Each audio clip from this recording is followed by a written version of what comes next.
guys, it's Sharif with Fast Car Seats. Welcome, or welcome back if you've been to the channel before. So today I'm going to put out a video that's a little bit different than what I've done before. This is kind of a recap of my most recent track day. So just some quick background, bring you guys up to speed. So I bought the GR86 in December. February I went out on my first track day, and it was at Buttonwillow Raceway. Had an absolute blast out there.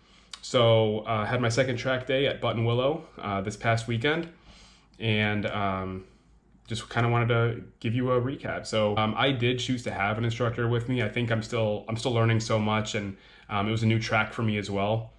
Some of the things that I'd heard as well were that Buttonwillow is one of the harder courses in Southern California. There's just a lot of technical elements that make it challenging, and I definitely experienced that. So it was helpful for me to have the instructor with me. It was a really fun weekend, and I'm excited to talk to you guys about it. So I want to start off with the track orientation. So I'm showing a quick image here, but we drove what's called the classic circuit.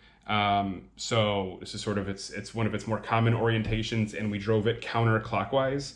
A lot of people said that's the wrong way. The right way is to do it clockwise, but I don't know. I guess I'll have to drive both and see. But you can see, kind of with the layout, kind of how it was set up, and you can also see kind of in the grayed out areas the different orientations that Buttonwillow can offer. But this is the way that we drove it, and the named turns are how I'll reference them as I'm talking in the videos. So this is the first of a series of 3 videos that I'm going to do on Buttonwillow. Essentially what I'm going to do is I'm going to take each of my sessions and make its own video. But yeah, let's just talk about the track. So here's the image. You can see Buttonwillow in that classic circuit in the counterclockwise orientation.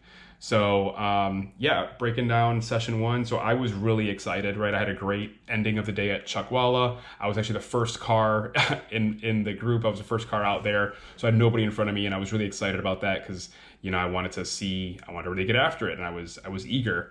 And this is relevant because after my out lap, I make a huge mistake. And the reason is when I was doing my out lap, when you're coming out of the pit lane, it spits you out after the first turn after the front straight. So that first 90-degree right-hand turn, when you're coming out of the pit, you miss that, and you basically go onto a straightaway, go right into the S's.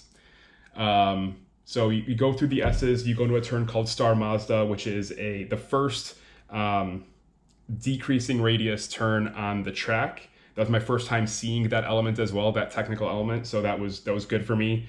You go through that through Phil Hill, which is essentially it's a slight right going into a left-handed turn. There's an elevation, so you're going up and down. You can take that through Riverside, which is a winding left turn, through Truck Stop, and then right at Truck Stop, you then go into a right-handed turn known as Bus Stop. That one you can take pretty quickly. It looks sharper than I think it is, and as long as you're comfortable kind of getting on the berms, you can take that one at speed. Take that through Bus Stop.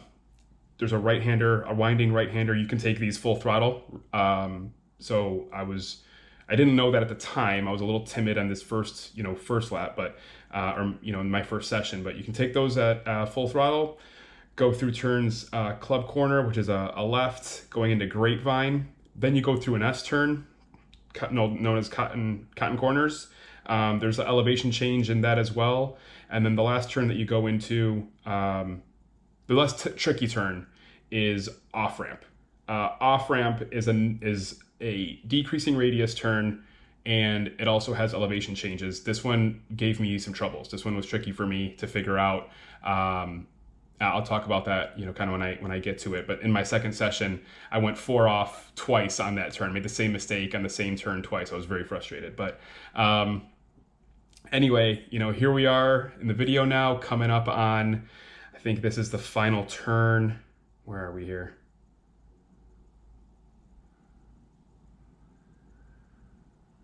This is Star Mazda on my out lap. Yep, coming out. Going into that straight, and then right after this right-hand turn coming up, I'm on the front straight to start the session off. This is also, guys, my first time using Track Addict, the app. I did experience some issues with it, just user error. The app is fantastic. I intend to use it more, and it's giving you some video overlays as well that you can follow along with the video. So here I am coming up on the straight, and I completely forgot about this first right-hand turn. That's why I come all the way off here. Totally forgot about it. I thought I was going right into the S's just like I was coming out of pit lane on the outlap. So this is my first time going four wheels off. I was more embarrassed than anything. I didn't think it was really a technical error. I mean, I know how to take that turn. It's a relatively simple turn. I just thought I was at a different place on the track. So not how I wanted to start the day, but it was not my worst experience of the day. Thankfully I could recover. There wasn't too much traffic. Got right back on the track and went through the S's. And really at this point, I'm just trying to get back, get myself back on track. So here's Star Mazda. This was a turn that was tricky, right? Again, like I said, this is my first time dealing with a decreasing radius turn. I had, my instructor was really trying to encourage me to get comfortable, basically slowing down in a straight line, but then looking to the left, right? Trying to find the exit of the turn, which is just it's a bit uncomfortable. You're going at a faster speed than you do on the track or than you do on the street. And usually you're looking exactly where you're going. And so getting used to, okay, the car's going straight, but I'm looking, left or right. That was a new thing for me. Going right through Phil Hill, and now we're at Riverside, which, like I said, is kind of a big winding left. I took it a little bit too tight here because I really wasn't going as quick as I needed to, but that's one that you can kind of hug the middle for a longer period than I did there, right through truck stop. And then this one right here is the turn going into bus stop. That was a fun turn for me. I noticed that I could make up some time there. I could carry a lot of speed through that section. Going through Club Corner and Grapevine, I was hitting the brakes here. I think, again, just unfamiliar with those turns, gaining familiarity and comfort level with them. But those are, you can take those full throttle.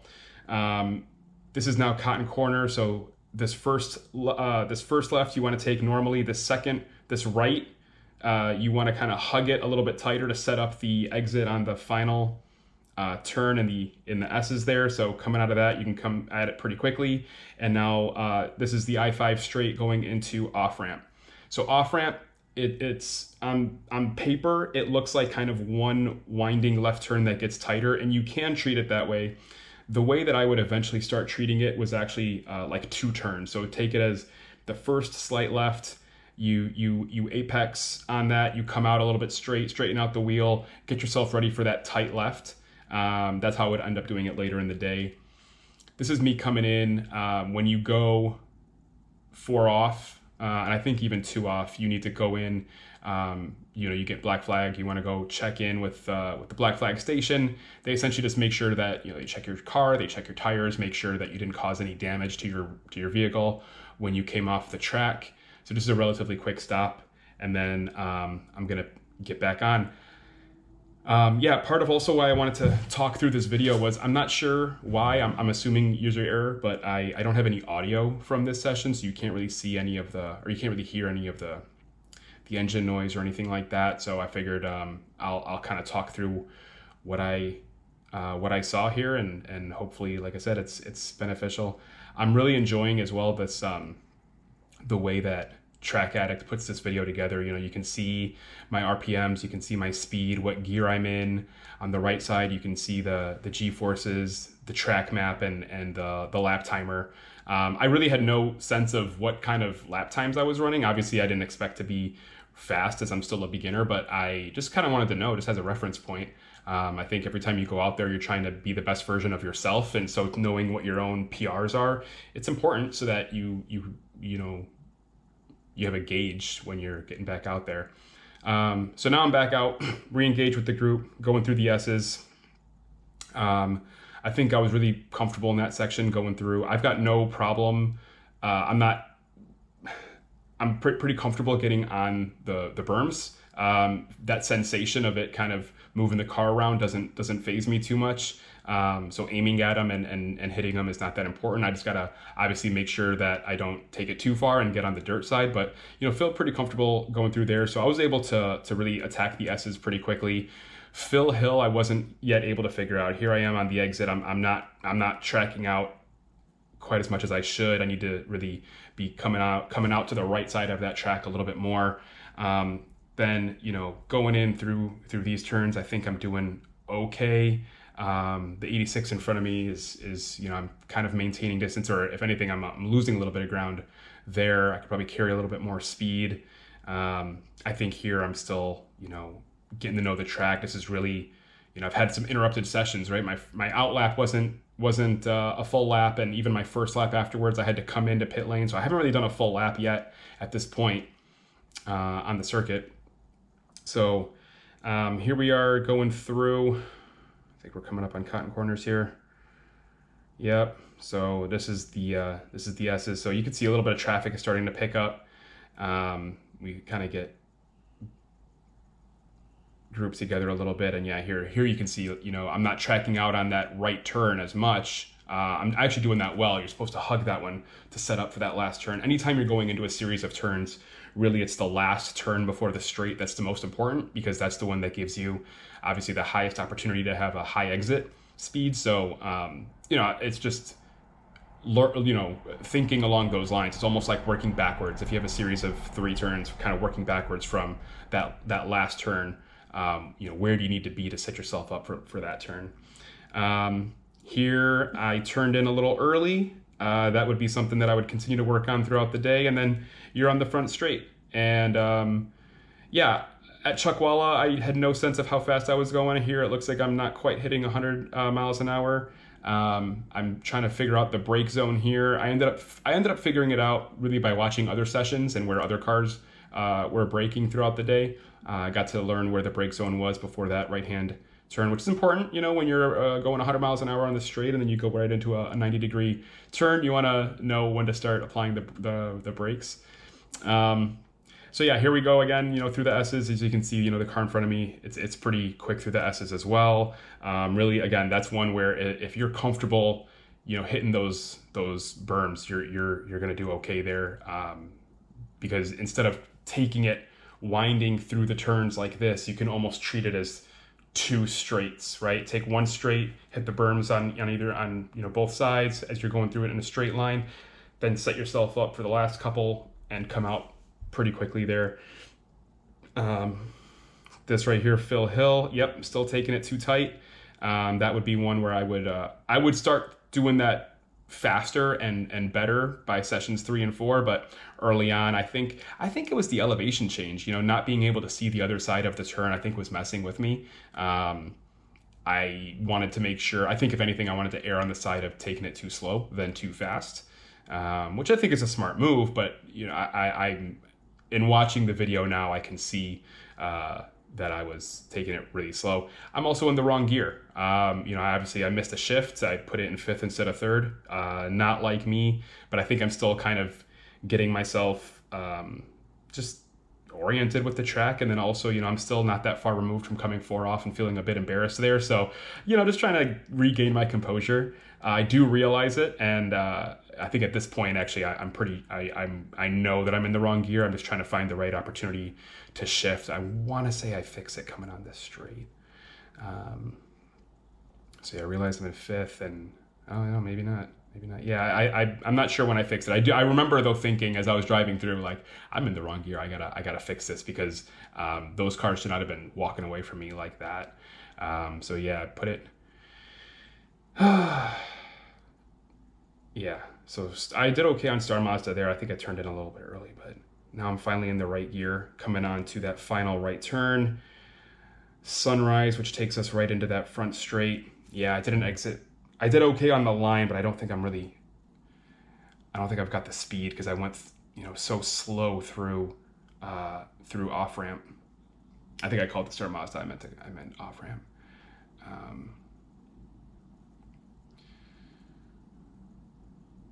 Did okay on that turn. At this point, my instructor actually, I think I was more comfortable going through the S's than he wanted me to be, because his point was, hey, look, if you're this comfortable getting on the berms this early in the day, and you don't even really know the track yet. As you go through the day, naturally, you get more confident, you become more familiar. Usually drivers will get more on the berms. And I think he was worried that if I was already on the berms like that, and then if I got more comfortable, that I might find myself in the dirt. It's a good point, obviously. It's one to keep in mind. And, my instructor was a 5-time champion, so I'm clearly going to heed his advice. But that was one where I felt like the car was going exactly where I wanted it to. And for whatever reason, I seemed to be comfortable with S-turns. In terms of I put the car in the right place for the level that I'm at least. So anyway, that went well. That whole section went well, and now I think is where I start to realize how much speed I can carry through this section. It's I think knowing what I know now, I would have liked to not be the first car in my session, kind of follow somebody. This is only my second track day in the 86, and so I think following another car, not because you want to follow their line, because their line might not actually be the right one for you, but I think it just helps you gauge certain things, certain brake sections and things like that. It might help you as you're kind of orienting yourself to the track. So at least for now, I think I'll probably hold off on being the first car on the first session of any given day. But let's see how I do here. I think now we're coming through. Where are we at right now? Trying to figure out this turn.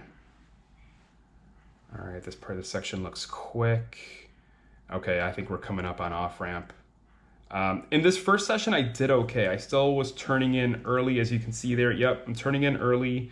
The berm helped me straighten out there a little bit. What makes off ramp tricky is it's a decreasing radius turn, and then there's a slight right-hand turn. And so my issue in the second session, I'll talk about that now. My issue was that I was turning in too early, and then getting on the throttle too early, and then applying too much throttle too quickly. So I was jolting the car forward with too much force too early. So then as I'm exiting way off the line. And because it's followed up by a right-hand turn, I'm heading right into the dirt. And so like I said, that got me twice in my second session. That one was really frustrating.